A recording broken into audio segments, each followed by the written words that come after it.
Nos últimos vídeos nós discutimos os fundamentos da mecânica, viemos discutindo vários dos fundamentos da mecânica, e nesse vídeo nós vamos querer explorar as consequências da terceira lei de Newton, como a gente argumentou no vídeo passado. É a própria terceira lei de Newton, a própria ideia da ação e reação, que faz com que seja conveniente e possível você definir conceitos como massa e força. E agora, nesse vídeo, a gente vai querer ver melhor algumas das consequências da terceira lei de Newton e relacionar o conceito abstrato de massa que a gente apresentou no vídeo passado com o conceito mais cotidiano. Então, vamos revendo rapidamente o que a gente viu nos outros vídeos. A ideia é que, bom, se você tem aqui um par de partículas isoladas, então você tem uma partícula K na presença do J e só tem essas duas partículas, não tem mais nenhuma perto. Então, o que o princípio da reação e reação diz é o seguinte, que, se a partícula K tem uma aceleração, que a gente está chamando aqui de AK devido a J, então a partícula J vai ter uma aceleração numa direção oposta, tá? E elas vão ser proporcionais, e essa constante de proporcionalidade, né, ela depende apenas do par JK.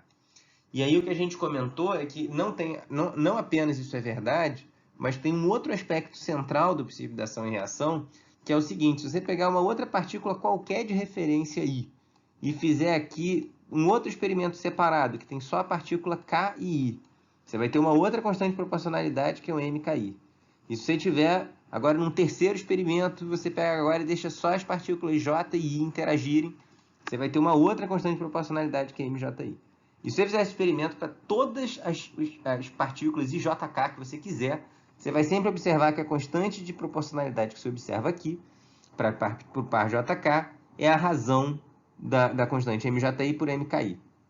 E aí, a gente, a partir daí, pode escolher uma partícula I, então, como sendo a padrão. É esse aspecto aqui fundamental da ação e reação que permite com que a gente, em vez de pensar numa constante de proporcionalidade que depende do par, a gente agora pode escolher uma constante que depende de cada partícula. A gente pode definir a ideia de uma massa de cada partícula, porque a gente define a massa da partícula, por exemplo, esse MJ, a gente define como sendo, por definição, a massa que a J tem na presença dessa partícula padrão, multiplicado por uma unidade de massa qualquer que eu escolho. Então, por exemplo, o mais comum, né, que foi usado até 2019, é usar como padrão o quilo. Então, esse Uzinho vai ser quilo. E aí você vê qual é a massa que a partícula J teria se ficasse no espaço sozinho com esse quilo padrão. Então, é esse aspecto do princípio da ação e reação que permite que você possa definir o conceito de massa como sendo uma propriedade do objeto, tá? Claro que isso tá bastante abstrato, então isso é uma revisão, mas a gente agora, no vídeo de hoje, vai querer tornar isso um pouco mais preciso. O fato é que quando a gente tem, então, essa definição de massa, quando a gente tem essa definição da massa padrão, você vê que esse MJK, ele vai ser a massa do J sobre a massa do K. Então, como a gente viu no vídeo passado, então, essa equação da ação e reação, ela agora pode ser escrita na forma MK vezes a aceleração do K devido ao J, tá? Ela vai ser igual a menos o MJ vezes a aceleração que o J sofre devido ao K. Tá? Então, essa revisão foi meio longa, mas é porque são conceitos sutis, é melhor a gente revisar bastante. E a partir do momento que a gente tem esse produto de massa vezes aceleração, é conveniente dar um nome a ele. E aí é conveniente, então, a gente definir a ideia de força, que vai ser dado, então, pelo produto aqui dessa constante que a gente chamou de massa vezes aceleração. E aí a força satisfaz o princípio da superposição, e essa é a maneira de expressar o princípio da ação e reação através do conceito de força. É uma maneira mais natural, tanto que é a primeira forma que a gente aprende de pensar em ação e reação. Tá? E agora vamos explorar as consequências desses conceitos. Uma das consequências mais importantes da terceira lei de Newton, e que deixa patente também a conveniência de se falar em força, é o fato de que a gente muitas vezes pode tratar corpos extensos como sendo partículas. E nota que vocês fazem isso direto desde o ensino médio. Então, você tem aqui um problema do bloco descendo no plano inclinado. E como é que você faz no ensino médio? Você coloca aqui no bloco a força que a terra faz nele, que é aqui o peso. Aí você pega a força que o chão faz nele, que a gente às vezes prefere decompor na parte perpendicular, que a gente chama de normal. e na parte tangente que a gente chama de atrito, e pronto, substitui na segunda lei de Newton como se esse bloquinho fosse uma partícula. Embora, quer dizer, tá cheio de força interna aqui dentro, né? As partículas, assim, os constituintes aqui do bloco ficam fazendo força uns nos outros. E não importa, porque pela terceira lei de Newton as forças internas vão se cancelar e você vai estar vendo, se você quer analisar a evolução de um sistema, você vai estar vendo só as forças externas vão importar. Claro que aqui tem outros fatos, né, que estão em jogo, mas esse tipo de tratamento que a gente faz desde o ensino médio só é possível pela terceira lei de Newton. Então a gente não precisa se preocupar com as forças internas. A gente vai dar mais exemplos ao longo do vídeo de hoje. Mas nota que aqui também tem nesse diagramazinho que a gente faz desde o ensino médio escondido um outro princípio fundamental da mecânica, que é o princípio da superposição. O princípio da superposição que foi anterior à própria possibilidade de definir força, faz com que, quando a gente fala em força, sempre a gente tem um par envolvido. Então, peso é a força entre o bloco e a terra. Essa força da superfície é uma força entre o plano e o bloco. Então, sempre que você vir qualquer força, isso é importante frisar, e quem for depois dar aula no ensino médio, força tem sempre um agente e um paciente, sempre, o tempo inteiro. Vem aos pares. Isso é consequência do princípio da superposição. Então, por exemplo, também aqui você tem um bonequinho correndo, você quer, ou andando, sei lá, você quer entender aqui o movimento dele, e a gente, para entender qualitativamente aqui o movimento, você analisa as forças de atrito aqui com o chão, né? Então, o pé empurra o chão para frente, e aí... desculpa, o pé empurra o chão para trás, aí a estrada empurra o pé para frente, e você acelera o bonequinho. Então, nada que você qualitativamente entende o andar, basicamente só falando nas forças externas. Você não precisa falar no pulmão do bonequinho, nos músculos e nos ossos. E ainda bem, né? Porque todo problema seria bizarramente complicado. Ou seja, uma razão pela qual você pode estudar o caminhar sem falar na biologia do corpo humano é a terceira lei de Newton. Então, assim, isso é uma consequência muito importante. Nota que aqui o bonequinho, tá certo? Ele não é rígido, né? Inclusive, a gente só anda porque a gente não é um corpo rígido. A gente se deforma e com isso a gente consegue andar. Tá? A física do andar é muito rica, a gente vai voltar nela depois mais para frente no curso, que tem algumas coisas interessantes para discutir. Mas é para dizer isso, que qualitativamente, se você quer entender aqui como esse corpo se move, você não precisa das forças internas. Isso aqui é para muitas coisas, para algumas outras vai precisar, mas assim, para muitos aspectos do movimento você não precisa. Então já adianto, por exemplo, se você quiser analisar como é que é a questão da troca de energia nesse sistema, a coisa é bem mais complicada, você começa a ter que falar em força interna. Isso a gente vai ver bem mais para frente no curso, não se preocupe agora com o conceito de energia. Mas é só para dizer assim, não é que você, efetivamente, para tudo, possa tratar o bonequinho como uma partícula. Não pode. Mas o fato de vez em quando poder tratar já é chocante. E isso é a terceira lei de Newton. Então vamos formalizar agora um pouco melhor essa ideia. Imagina que você tem um sistema com duas partículas, e esse sistema não é um sistema isolado não, tá? Agora, ao contrário do que a gente estava fazendo antes, aqui é o meu sistema de interesse, o sistema S. O meu sistema é formado por duas partículas. Então, como é que vai ser, por exemplo, aqui a força... Como é que a gente vai escrever a segunda lei de Newton para a partícula 1? A gente vai dizer que a massa da partícula 1 vezes a aceleração da partícula 1 é a força que atua na partícula 1. Pelo princípio da superposição, eu vou poder separar essa força como sendo a força que o 1 sofre devido exclusivamente ao 2 e o resto, uma força externa. Que aí, para eu saber direitinho quem ela é, para eu usar a superposição e tal, eu teria que saber quais são as outras partículas que estão no mundo. Como o sistema não é isolado, eu vou tratar isso aqui só como uma força externa, tudo bem. E analogamente para a partícula 2. Agora a gente soma. E a mágica é quando você soma pela ação e reação, tá? Você cancela essas forças, você vê que o sistema, então, quando você soma, a força externa vai ser M1 vezes a aceleração da primeira, mais M2 vezes a aceleração da segunda. Tá? Onde essa força externa, por definição, agora é a força externa no sistema. Então, é a força externa que tem no 1, mais a força externa que tem no 2. Então, a gente pode formalmente escrever que isso aqui é como se fosse uma segunda lei de Newton para essa aceleração aqui, que eu estou chamando de aceleração do centro de massa, que vocês veem lá em Física 1, que é a média ponderada aqui das acelerações. Então, de fato, quer dizer, o centro de massa é o ponto do sistema que só enxerga as forças externas. Ele pode não ser nem sequer um ponto físico. Para duas partículas, ele em geral não é, né? Se eu tenho partícula 1 e 2 aqui, o centro de massa vai estar em algum lugar aqui no meio do caminho entre elas. Se a 1 for mais massiva, por exemplo, vai estar mais perto da 1, tipo aqui. Não tem nenhum ponto material aqui. É um ponto abstrato. Mas esse ponto abstrato ele vai acelerar como se ele fosse uma partícula perfeita na ação da força externa. Ele só enxerga a força externa. Então, eu posso tratar como dessa maneira, como vocês veem lá em Física 1. Aqui está formalizando um pouco. Mas é para dizer, por exemplo, quando você estuda lá, que eu disse que você trata a pessoa como uma partícula e escreve segundo a lei de Newton, mais formalmente daquele jeito que você está vendo a aceleração do centro de massa da pessoa. Tá? Então, enfim, a gente daqui a pouco detalha um pouco melhor isso. Então, nota que a aceleração do centro de massa, ela, assim como todas as acelerações, pode ser obtida com uma derivada de segundo da posição variando no tempo. Só que essa posição agora é a posição do centro de massa, que é a média ponderada das posições, como vocês viram lá em Física 1. Tá?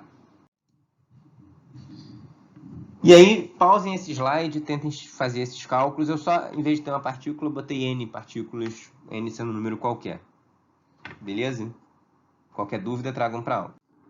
E aí, quer dizer, a ideia, até que vocês já fazem no curso de Física 1, e aqui a gente vai fazer muitas vezes em mecânica, é que você tem um corpo extenso, você sempre pode pensar como um conjunto de partículas. Você pega, então, nesse caso desse bloco, por exemplo, você pega e você divide esse bloco, tá certo?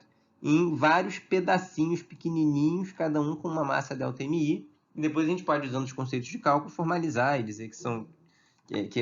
e fazer o limite que esse ΔMizinho vai para zero. E a ideia é justamente que se a dimensão do objeto for muito menor do que as dimensões espaciais envolvidas no problema, você vai poder sempre analisar o corpo como o movimento de uma partícula, tal que a massa do corpo em questão está concentrada no centro de massa. Mas no fundo, como a gente formalmente falou, quando você ignora as forças internas, você está vendo o movimento só do centro de massa em princípio, tá? Mas se o corpo for muito menor do que as dimensões envolvidas no problema, você pode realmente, na prática, você está observando um pontinho. Agora, se você pode ou não considerar o bloco como pontinho, depende de que problema você quer responder, isso é importante. Então, por exemplo, se você empurrar o bloco, ele vai tombar ou não? Aí, para saber se ele vai tombar ou não, você tem que, tratar ele como um corpo extenso, né? Você quer justamente saber se ele vai rodar aqui em torno do centro de massa ou não. Então, às vezes, quer dizer, a própria pergunta se ele vai ou não tombar já é uma pergunta que está levando em conta a extensão dele, tá certo? Nota que nesse caso ainda, para resolver o movimento do centro de massa, vale o F igual a MA, com F sendo as forças externas, como a gente botou nos outros slides. Só que agora fica mais difícil fazer essa conta porque a normal ela vai ficar bem bizarra de calcular. Fica aí como desafio pensar isso, mas sem chegar em nenhum número, né? Porque nesse caso, para botar número é mais difícil. Mas só tentem ver por que de fato a normal fica mais complicado. Isso é uma coisa interessante de pensar. E chama atenção também que, quando eu digo dimensões espaciais envolvidas, depende... você tem que tomar muito cuidado com o problema, porque pensa que o cara batendo falta, por exemplo, a bola pode ser considerada como pontiforme.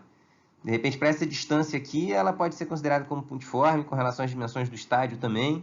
Só que, para saber se ela vai passar ou não da barreira, você tem que saber como que o tamanho da bola se compara com o tamanho aqui dessa distância que ele vai passar da cabeça aqui do jogador da barreira. Porque, de repente, o centro de massa faria o gol, mas o centro de massa não ganha jogo, porque ele não é uma partícula física. Então, se por acaso você fizer a conta do centro de massa e ver essa trajetória parabólica bonitinha, tem que tomar cuidado, porque se ao longo dessa trajetória parabólica ele tiver uma distância do obstáculo da ordem de grandeza do raio da bola, a bola vai bater e não vai mais seguir essa trajetória, que vai ter uma outra força em jogo. Então tem que tomar cuidado. Vamos agora para uma questão mais pragmática, essa questão de como que a gente pode medir a massa, que da maneira como a gente definiu a ideia de massa é a seguinte: pega aqui nossa partícula padrão aqui, bota uma partícula que eu quero saber a massa, uma partícula I, por exemplo, e vê como que, se você deixar só as duas sozinhas, sem mais nada perto no espaço, você vê como que essa acelera, como que essa acelera, e você acha essa constante de proporcionalidade que vai estar ligada com a massa do I. Agora, claro que isso não é um jeito prático de fazer. Como é que a gente pode fazer de uma maneira melhor? E a gente sabe que a gente não mede massa pegando duas partículas e botando no espaço sideral. A ideia é que, por sorte, existem certas maneiras bem mais fáceis de se medir massa. Então, em particular, a gente usou massa para definir força, mas agora que a gente sabe definir força, as forças vão possibilitar uma medida bem mais simples de massa. Tá? E isso é baseado numa observação que é o chamado experimento do Galileu, que vocês certamente já viram. Esse experimento é, ao que tudo indica, apócrifo. Mas a ideia é que se você soltar corpos da mesma altura, na ausência de resistência do ar, eles chegam juntos ao chão, eles aceleram com a mesma aceleração. Então, isso significa, então, que a força que a Terra exerce sobre eles é proporcional à massa que eles têm. Quando a gente estudar gravitação, a gente vai estudar em mais detalhe essa propriedade da força. Isso é uma das ideias mais profundas da física. A gente vai estudar isso em detalhe em mecânica. E fica até o comentário que é dessa observação que você pode, bem mais para frente depois, tirar aspectos importantes da teoria da gravitação do Einstein em relatividade geral, tá? A gente não vai entrar nisso no curso. Mas é só para já chamar a atenção do seguinte: o fato da força que a Terra faz no corpo ser proporcional à massa faz com que você possa medir massa de uma maneira bem mais direta, que é equilibrando as forças que a Terra faz em você. E essa é a balança. Quer dizer, você mede massa basicamente da seguinte forma: você bota dois objetos, você vai botando objetos aqui na balança, quando a balança estiver equilibrada, é que eles estão sendo puxados igualmente pela Terra, com a mesma força, de modo que você vai dizer que eles têm a mesma massa. E você tem aqui uma massa padrão que você conhece, aqui estão pezinhos padrões, você consegue usar eles para aferir a massa de um objeto que você deseja. E isso é uma coisa, na verdade, super antiga. Aqui está uma balança minoica, usada na Creta, 2000 a.C. É o mesmo princípio aqui, você está equilibrando, vendo que eles têm a mesma massa, que eles estão sendo puxados igualmente pelo planeta Terra. Ou seja, a ideia é, você não mede massa vendo a aceleração que os objetos sofrem. Isso não é um jeito prático de medir massa. O jeito prático de medir massa vem dessa observação aqui do experimento do Galileu.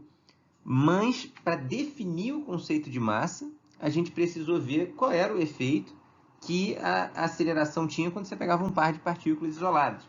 Então, esse é um caminho comum em toda a história da ciência. Quer dizer, você tipicamente começa a usar um conceito de maneira intuitiva, sem ver todas as implicações conceituais que ele tem, ou como fazer um todo coerente para descrever os fenômenos que você está observando. Ao longo do tempo, você vai, por tentativa e erro, consegue montar uma teoria axiomática, em que você, a partir de certos princípios, consegue deduzir o todo. E, frequentemente, quando você faz isso, a maneira que você tem de formalmente definir um conceito, ela é totalmente distinta da maneira que é mais prática de você medir o objeto. E é importante a gente estar sempre equilibrando essas duas abordagens. Ter uma perspectiva de como, na prática, a gente mede uma grandeza na física, mas também de como que a gente pode pensar ela de primeiros princípios. Porque quando a gente pensa em primeiros princípios, a gente percebe coisas fundamentais sobre a física que a gente não veria do jeito pragmático. Então, olha o nosso caminho, o que mostrou para a gente. O nosso caminho mostrou, que você só pode pensar em massa porque tem o princípio da superposição em primeiro lugar.